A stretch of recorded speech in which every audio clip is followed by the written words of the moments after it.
ஓம் நம சிவாய. உறவுகள் அனைவருக்கும் அன்பு வணக்கம். எல்லோரும் நலமாக இருக்க நினைக்கின்றேன். எல்லோரும் நலமாக இருக்க வேண்டும் என்று இல்லாமல் இறைவனை பிரார்த்தித்தவனாக வளமை போன்ற ஒரு குரலை காணொலி வடிவிலே பதிவிட்டு வருகின்றேன்.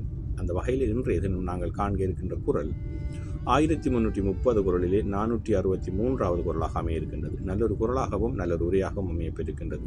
லாபம் வரும் என்று எண்ணி நாங்கள் எங்களுடைய கையில் இருக்கிற முதலையும் விடக்கூடாது, அதை எவ்வாறு பாதுகாத்து கொள்ள வேண்டும் என்பதை இந்த குரல் அழகாக சொல்லியிருக்கின்றது. பார்ப்போமாக இருந்தால், ஆக்கங்கருதி முதலிழக்கின் செய்வினை ஊக்கா அறிவுடையார். ஆக்கங்கருதி முதலிழக்கின் செய்வினை ஊக்கா அறிவுடையார் என்பதாக அமைந்திருக்கின்றது.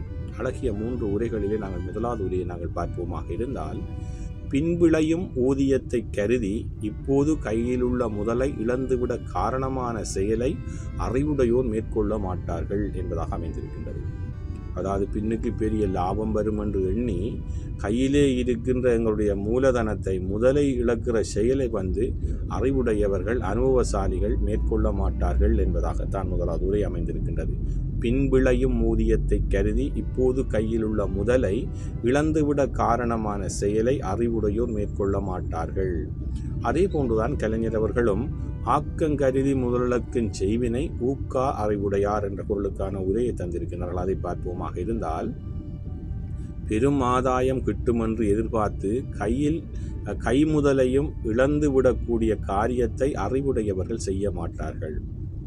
எங்களுக்கு பெரிய லாபம் வரும் என்று எண்ணி பிழையான காரியத்திலே இறங்கி எங்களோட கையில் இருக்கின்ற எல்லா முதலையும் இழப்பதற்குரிய காரணங்களை, அந்த செயலை அறிவுடையவர்கள் அனுபவசாலிகள் செய்ய மாட்டார்கள் என்பதாக அவருடைய உதயம் அமைந்திருக்கின்றது. பெரும் ஆதாயம் கிட்டும் என்று எண்ணி எதிர்பார்த்து கைமுதலை முழந்து விடக்கூடிய காரியத்தை அறிவுடையவர்கள் செய்ய மாட்டார்கள் என்பதாக கலைஞருடைய உரையும் அமைந்திருக்கின்றது.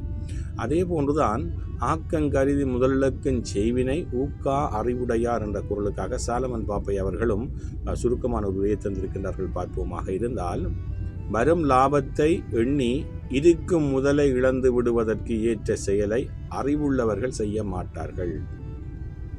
பெரிய லாபம் வரும் என்று எண்ணிக்கொண்டு பிழையான காரியங்களிலே நாங்கள் முதல்ல இழக்கக்கூடிய செயல்களை அனுபவசாலிகள் அறிவுடையவர்கள் செய்ய மாட்டார்கள் என்பதாகத்தான் சாலமன் பாப்பனுடைய உரையும் அமைந்திருக்கின்றது.